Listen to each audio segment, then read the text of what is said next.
Good morning, students, class 7 students. Hope you have gone through the previous module, the first part of chapter 3, history. And once again, I am back with the second module of the third chapter. So, the third chapter which we were doing was the Delhi Sultans, and here I would be continuing with the same. As in the previous module, we had been discussing about hinterlands.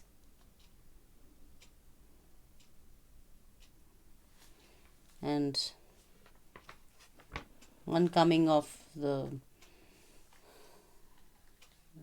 emperors, the sultans who made and raised certain mosques, and so on and so forth. So here in this module we would be talking about administration and consolidation under the Khaljis and Tughlaqs. A closer look.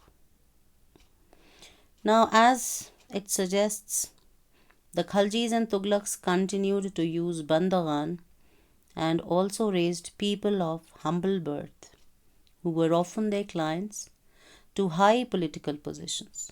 They were appointed as generals and governors. However, this introduced an element of political instability.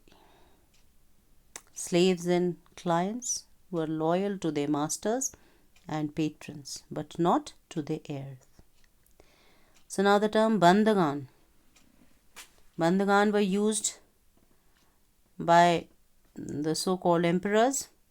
Who were Bandagans? Bandagans were slaves.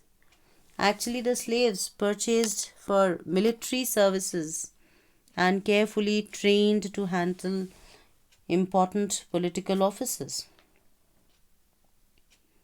And Bandagan itself is a Persian term used for this word slaves. Now here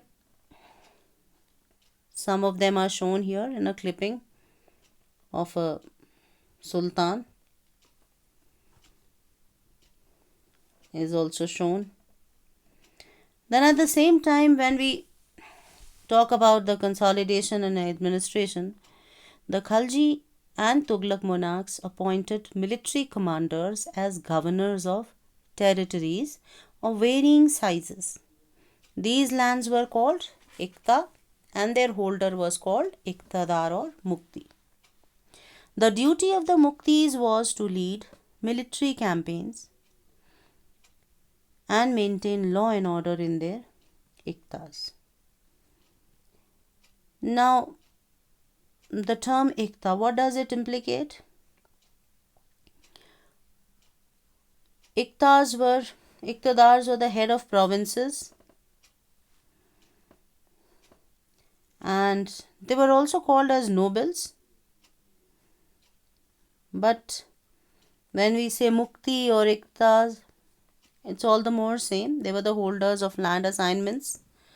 They collected the assigned revenues actually from their Iqtas.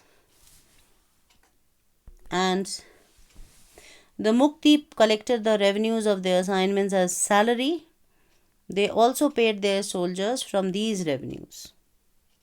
Accountants were appointed by the state to check the amount of revenue collected by the Muktis, because they had to keep a check on every person who has been delegated a kind of job.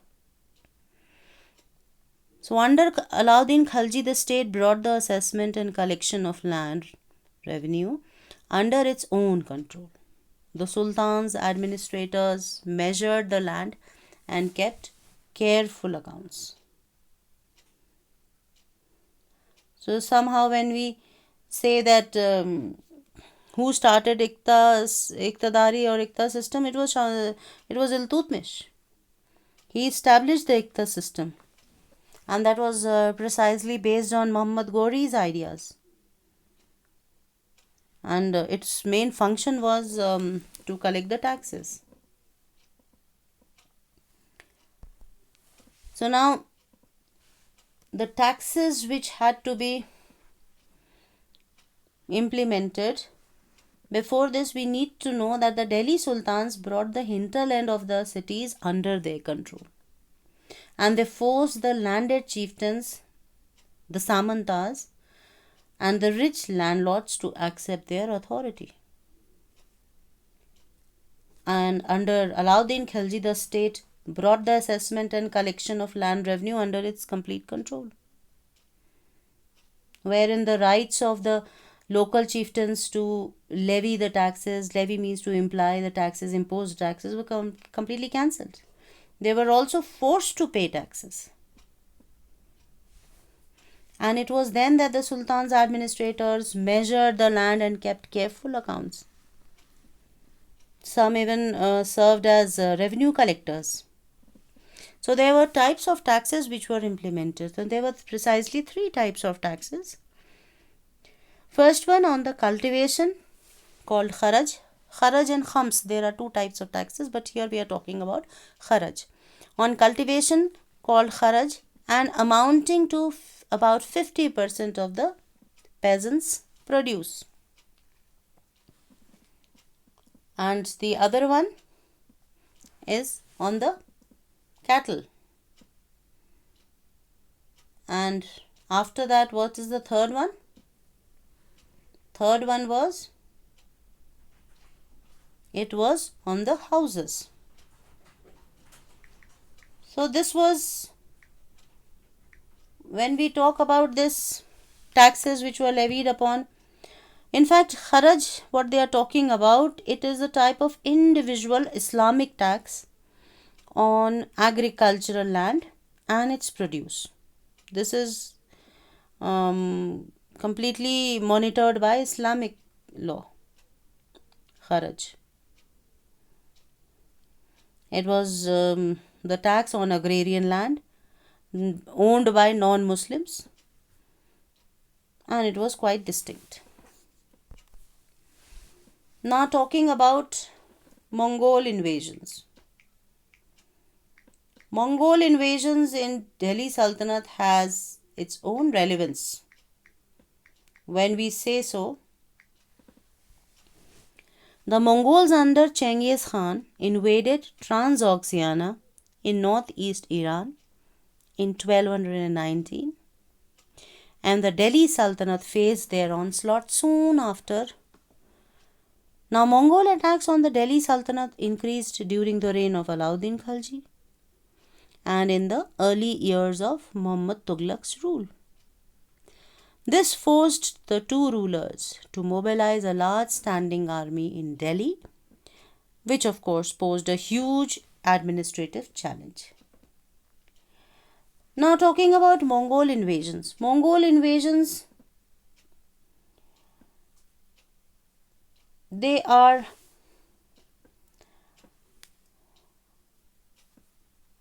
a decisive factor for certain other things because they influenced Delhi Sultanate to a larger extent, and Mongols, that is Chengiz Khan and his sons and his grandsons, briefly ruled most of the modern day Russia, China, Korea. They in fact reshaped the world geography, culture and history. So when we talk about Mongol invasions during Delhi Sultanate, it is more or less something which we cannot overlook. Why? Because Mongol conquest of say as a region of Kashmir was very important. Then in winters Say around 1241, the Mongol force invaded Indus Valley and besieged Lahore. Mongols under Mongetu butchered the town before withdrawing from the Delhi Sultanate. And in fact, Mongol attacks on Delhi Sultanate increased during the reign of Alauddin Khalji, as I said right now, and in the early years of Muhammad Tughlaq's rule. Hence, a vast standing army was established under these two rulers to confront the Mongol invasion. So, all of the efforts, all of the strength, all of the mm, financial support was being given to this. And Alauddin constructed a new garrison town named Siri for his soldiers.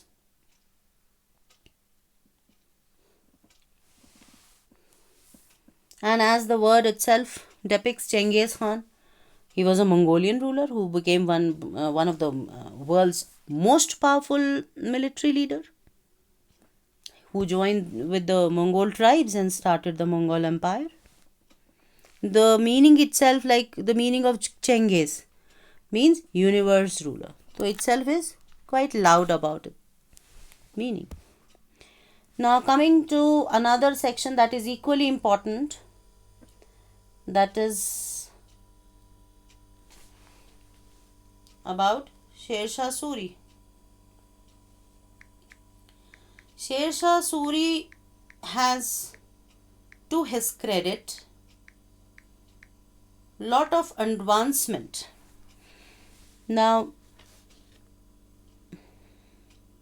Sher Shah Suri started his career as a manager of a small territory for his uncle in Bihar,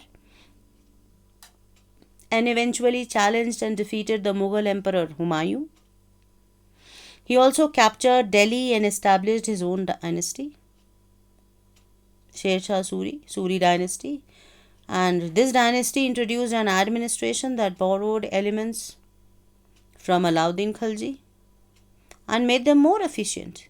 In fact, it was Akbar who took these, you can say, tips and took these administrative skills as a model which he followed later on. Now, Sher Shah Suri's original name was Farid Khan, and he was the founder of Suri Empire in northern part of Indian subcontinent. His capital was, as I said, Bihar, that is Sasaram in modern day Bihar. He also takes to his credit the introduction of currency of rupee. He introduced that. And if we get into more details, what were his achievements and sort of, then we see that he thoroughly reorganized land revenue system in which great attention was paid to the rights and duties of the peasants. His currency reforms included a copper coin. Then he also established excellent road system that helped trade and communication. Presently, we get to know it as a Grand Trunk Road. You must have heard of it. Grand Trunk Road was built by Sher Shah Suri in around 16th century. It starts in Kabul, Afghanistan. The road continues to say Pakistan near Peshawar through the famous that Khyber Pass. So, Sher Shah Suri, to his credit, has lot much to talk about. Finally, his tomb was built. It is located in Sasaram in Rohtas district in Bihar. It is located on the Grand Trunk Road, of course. Somehow he started his career as a manager. He was a very powerful person. And when we talk about administration, see, Sher Shah Suri's administration is nothing less than any. He was a benevolent ruler as it is. And he introduced many reforms, and on the basis Akbar built a superstructure of Mughal administration.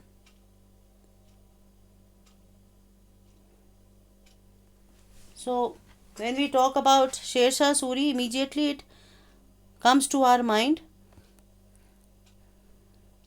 that he created administrative divisions in the provinces, had a strict control over them.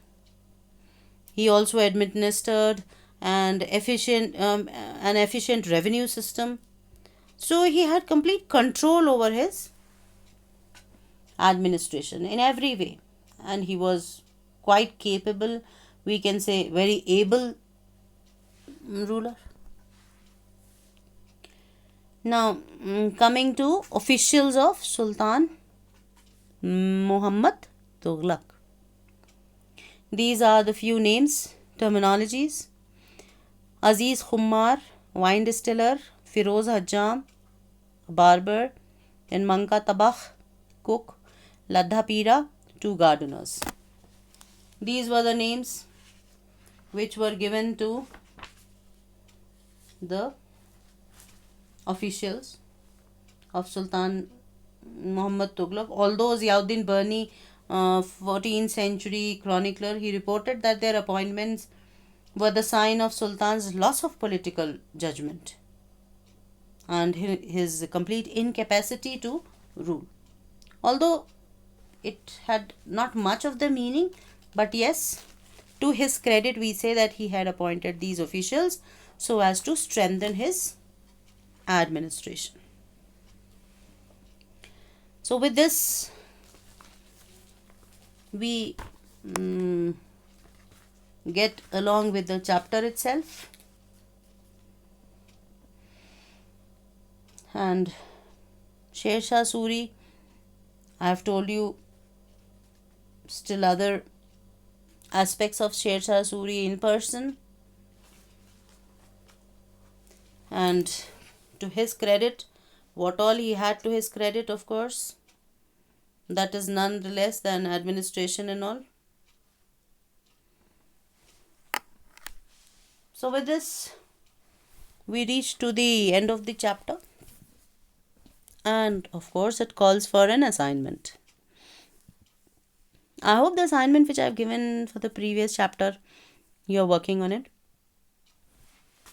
That was equally interesting assignment in which you were supposed to make 4 stages in the making of a manuscript, and I had given some clues also, like preparing the paper, then writing the text, melting gold to highlight the important words in paragraphs, and finally preparing the binding. That was the previous assignment.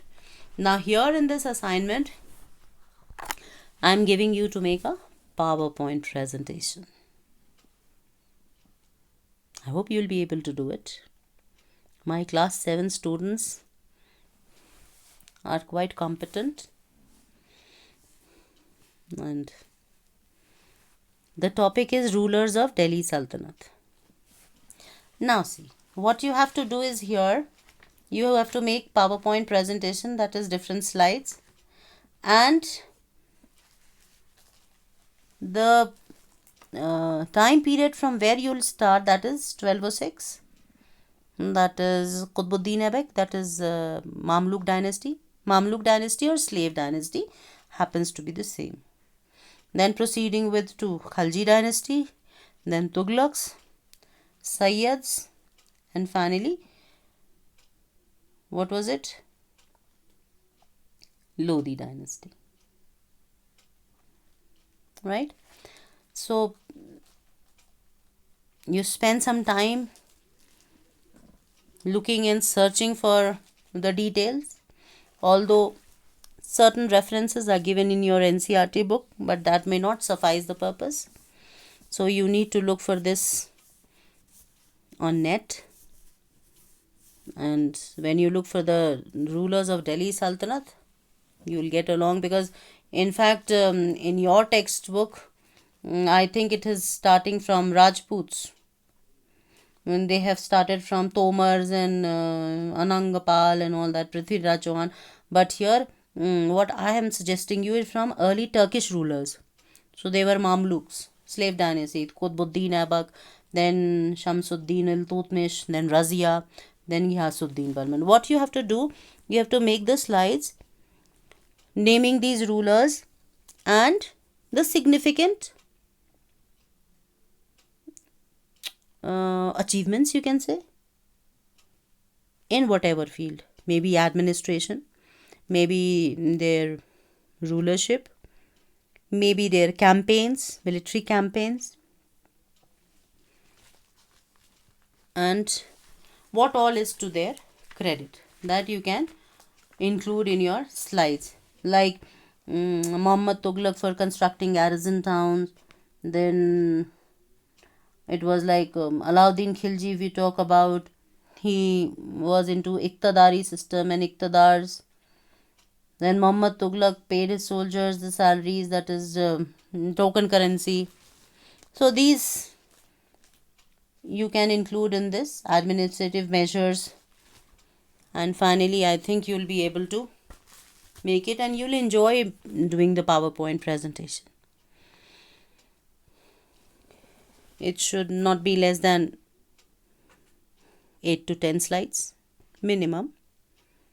And because without that you cannot cover, and make sure that it has picturesque description. You also insert some images that will make it look lively, and maybe you can find more about them, more as whatever is mentioned in your NCERT book.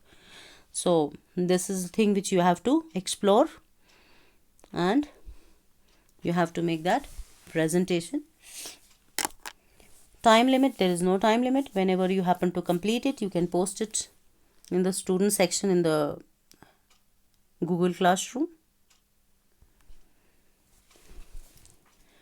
And with this, I wind up chapter 3, history. Finally, we are through with it. In fact, my whole idea of dividing it into 2 modules was you should have enough time on hand to go through it. And that's all from my end for now. See you next week, most probably with a chapter from political science. Till then, stay safe, stay happy, enjoy. Bye-bye.